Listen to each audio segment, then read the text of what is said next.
I'm here to warn people. You keep telling me to shut up. This isn't a game. From the front lines of the information war, it's Alex Jones.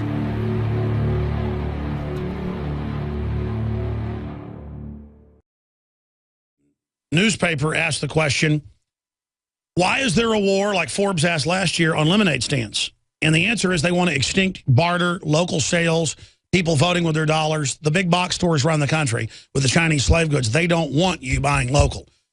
That's why I said with the media or with organic foods or with anything, you've got to vote with your dollars. You've got to build an alternative to the system before they've got their cashless society in place to totally lock everything down. That's why the globalists are making their move right now on every front to shut down bake sales, to shut down little kids baking a few cupcakes and selling them to their friends, sending a SWAT team, basically. They're doing all this to answer the question of this week, why is it happening? But the good news is there's going to be a national movement now to have more lemonade stands to counter this. This is a revolution of the bureaucratic class against us. Justin in Florida, you're on the air. Go ahead. Hey, Alex, how you doing? Good. Thanks for calling. Go ahead. First-time caller. First-time caller. I just wanted to say, just quick, your nascent iodine has been working great for me. I really love the water bottle and the fluoride shield. But the point I wanted to make was, do you find it ironic with the constant conditioning to the people, let's say for the gun agenda? They try to, basically at first they condition us to be kind of numb to war and the death and everything, but then at the same time they want to get a rise out of us when there's a tragedy. Doesn't that kind of, don't you think, bite them in the rear end?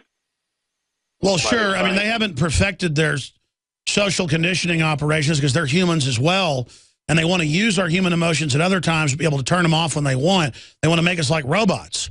But being aware of the attempt to make us robots and not have individualism is the way to defeat them. I mean, look at all these people with the body modification and the tattoos, and some of it looks good. You know, I'm not bashing people that do that. You know, my whole point is that a lot of times I find they're actually more individualistic and care about freedom more because they started out trying to be individuals and basically differentiating from the system like you differentiate from your parents when you're 13 and, you know, might do some stupid stuff in that process, but moving towards freedom. Some of the most sedated people are those that wear the business suits and think they're part of the establishment and are going along with the whole show. But I think the answer is making a break with the system. Right, I totally agree. I also just want to say a big thanks to the Super Bowl guy from yesterday. If we can get more people to get out there and do their own thing and get people to wake up and really get in the spotlight, I think we can really change it. I try to preach that, you know, the only reason they've been able to pull this off is because it's been, you know, behind closed doors without our knowledge. If we had consent of this, we'd never agree to it. So once we get everyone aware and everyone on the same page, we can change the tide. I totally agree with you. God bless you. Let's jam in Lab Rat. We're all lab rats in the scientific dictatorship from Mexico, and we'll hold he or she over to the next segment. Lab Rat, what do you want to talk about? Yeah, hi, Alex. It's good to talk to you finally. First-time caller, long-time listener. I can't say too much, or they will ping me and voice ID me. But I want to tell you, after 20 years in the entertainment industry and moving to New Mexico, you can extrapolate what goes on out here. And I started working in the mobile industry. I worked with a guy who was doing stuff. And tell your listeners to Google or, search engine.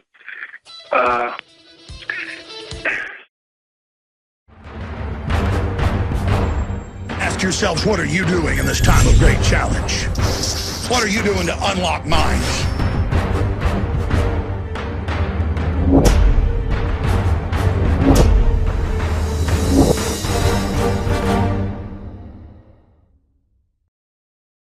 Television has killed our culture. That's why I'm saying search this on air, look at this article, pull this up. I'm trying to make it interactive. Using the evil medium of visual television to try to wake people up. And I don't even know if it's effective. I mean, you can't get the average person to even hear what you're saying nowadays. And the more you beg somebody to please understand what you're saying, the more they won't understand it. That's why it's so hard to sell your family on good ideas, because they don't want to listen to you. And it's very, very sad. We were talking to Lab Rat in New Mexico, and he was talking about voice print analysis grids. And my thing is, so what if they know who you are? Of course, they can fake people's voices 20 years ago with the voice print systems, and now with the computing, it's getting faster and faster. So go ahead and make your point, sir. Thanks for calling in. Sure. Let me try and put it in a nice media bite for you. I think I might have miscommunicated. It's not so much about voice analysis. It's about being able to take everything that you've ever done and create the predictive analytics that you talk about. And everything you just said just now is probably the most perfect encapsulation of trying to wake other people up and the problems that are inherent. I noticed you could manipulate people on the stage using technology for 20 years in entertainment. I'm not going to get into name dropping. I got out of it. I got into technology. I moved here. You know what's here. Every secret lab in the planet, everything that you can think of, everything you ever talk about is all here in plain sight. They call Santa Fe Langley West. The biggest nuclear repository is in Albuquerque, not in our missile silos. Anyway, I started working with a guy who had created eHarmony, and when you start to match things and you can get the computer to create perfect matches, and you have all the data, which is really like the new oil. It's a byproduct like carbon dioxide of our existence. 4 trillion data points are created every day, new ones. And people give out their data like they exhale. When you take all that data and you scrape it, like oil, you mine it, you refine it, and then you use it to fuel the engine of commerce or steer things your way. We can predict movements before they form, steer them where we want them, and get them anywhere they wanted to go. I worked with continuity of trading. Some of what you were talking about earlier while I was back in New York, guys made $20 billion during 9/11 because they were able to keep continuity and do thousands of trades per second while everybody else was staring at buildings coming down. They were choppering out to the Hamptons, and they were making a fortune. I don't know what telling you all this is going to cost me, but I'm tired of sitting on it and listening to your show every day, agreeing with what you say, and telling you that the supercomputers that are out there now, and when my partner would speak at the semantic conferences in San Francisco and other places, everybody out there was military. And the semantic web is just a new way of looking at the web. If you Google Tim Berners-Lee and get into some of that.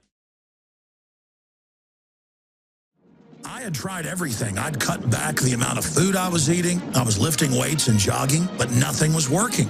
My body was literally starving for minerals and trace elements as well as key vitamins. And as soon as I had that, I immediately could eat half of what I was eating previously and be satisfied. Now, there are hundreds of great products at InfoWarsTeam.com, but I want to point out the 3 that have helped me lose 37 pounds in just 2 months. Products like Beyond Tangy Tangerine, Pollen Burst, and Rebound. When I started taking the Tangy Tangerine and other products every day, I lost more than 37 pounds in just 2 months. Now that's results. I want to challenge my listeners to go to InfoWarsTeam.com and to order just 3 of their products, and you will see the changes in the way you look, feel, and in your appetite almost immediately. Start your journey to health and wellness today. InfoWarsTeam.com. I mean, I remember reading this over a decade ago, and now Google admits they can predict the future, Amazon, you name it, individually or mass movements. That's really Isaac Asimov's Foundation series, where he develops a future predicting system in mass movements with enough data with supercomputers, but then bad guys use it to control society. But then there's also the idiot savant type that's so charming and whatever that can actually over-algorithm that, and then that becomes a whole deal. It's a very good series of 4 books. I read it when I was a teenager. But the issue here is this is what they've now done. And for me, it's the end of free will. Because as you said, they learn even individually what can control you. And with kids, giving little kids computers and iPhones and laptops, they don't have any hope. It's the end of free will, is it not? Alex, the only way I can say it is free will is so 20 years ago. And you're correct in reading about this. Technology is around now, and it's being announced. What they have, I can't talk about, and no one would believe me. Not even you would believe me anyway. No, I know. It's able to not to predict the future. It's able to create the future. That's correct, and then some, and with holograms and other stuff, it gets really. No, I understand. So what are you talking about? Carrier waves over the computer that Amazon isn't actually predicting you're going to order; they're making you order. That's also part of it, correct, yes. I just want to say that in the early days post 9/11, I tried to take the government head on. I was in entertainment. I was PO'd because of what I saw. And I watched two towers come down with my own eyes. And I watched the machine slowly grind its rusty gears and get whirring again. And I watched the PSYOPs kick in and COINTELPRO start happening. And I went around the world on tour with a show. I can't say the name of the show because it'll ID me. There was only one guy. But I got media attention everywhere. And all I can tell you is 2 different computers, an Apple 4G and a second-generation Apple G5 or 5G, just 2 separate computers with 2 separate addresses, turned themselves on for 2 years. Our friends used to laugh at us. Actually, it was more like 5 years. Our friends used to laugh at us and call us crazy, and they'd be over for dinner, and you'd hear the map go brum and boot itself up and phone home. So I kind of went to ground for a long time, and I just got to tell you, I'm tired of living with everything that you're talking about around me in the open. I can't tell you what I see and what I know. No, exactly, because you're on the inside of this. You see the whole fake reality. You see humanity losing their free will. You see us being taken over, and you can't get excited about a football game anymore. And then when you talk to the ignorant public that would laugh at you if you told them this knowledge, which most of it's open source and available, they would laugh at you because they're already that enslaved. That's exactly right, and you've got to dig for it. But if you dig like you do and you follow the links, you go down the rabbit hole and you keep clicking the hyperlink and the hyperlink like you do until you get to the source document and you read it. Then you go to your wife and say, hey, honey, or your friend and say, oh, my gosh, guys. And they look at you like you got 6 heads. They totally dismiss you. They want to play iPad games. They want to watch soap. Yeah, they're already gone. And parents, one parent will tell the other parent, don't give the kids computers, don't give them iPhones. They don't care. They still do it. They're all gone. We're just losing them all right now, and there's nothing we can do. I use it as a tool, but it's still dominating my life, and I've just got to get rid of it, and it's just so sad. I just want to tell your listeners, and I'm not telling you anything you don't know. I'm an ardent, I suppose fan's the wrong word. Brother, there's a lot of stuff I don't know. I'm a huge supporter, and I was a friend of Phil Hoffman's, and he and I used to drink together before I got my act together. And I knew him well, and Jim Gandolfini. A lot of these guys drank hard, lived hard, partied hard, and that's the way the culture masters want it. The facts are in. The studies are legion. Sodium fluoride and other members of the fluorine family that are added to Western water supplies are devastating the health and cognitive ability of the people that drink it. So the question is, why are the social engineers adding it to the water? Simple.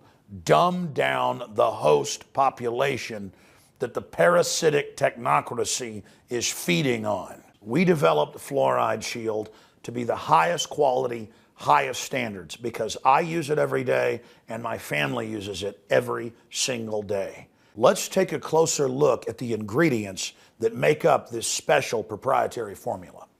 Tamarind has been celebrated for its ability to immobilize toxic fluoride residues, while zeolites have a long history of attracting and holding toxic compounds. Enter fulvic acid, an excellent cleansing agent. Then we added the highest quality shilajit, a rare compound that is collected from the high mountains of the Himalayas. We topped it all off with the powerhouse herb cilantro, that is intended to mobilize fluoride and other dangerous compounds for removal from the body. And the final touch to energize this formula is our proprietary nascent iodine. And as always, consult your physician as well because that is important. And finally, Fluoride Shield, Survival Shield, and all the products at InfoWarsLife.com grew out of my quest to try to find the very best compounds from God's cornucopia to protect myself and my family. And from our research, I believe we are bringing you the best, highest quality products. And you have that commitment from Alex Jones and the entire InfoWars crew.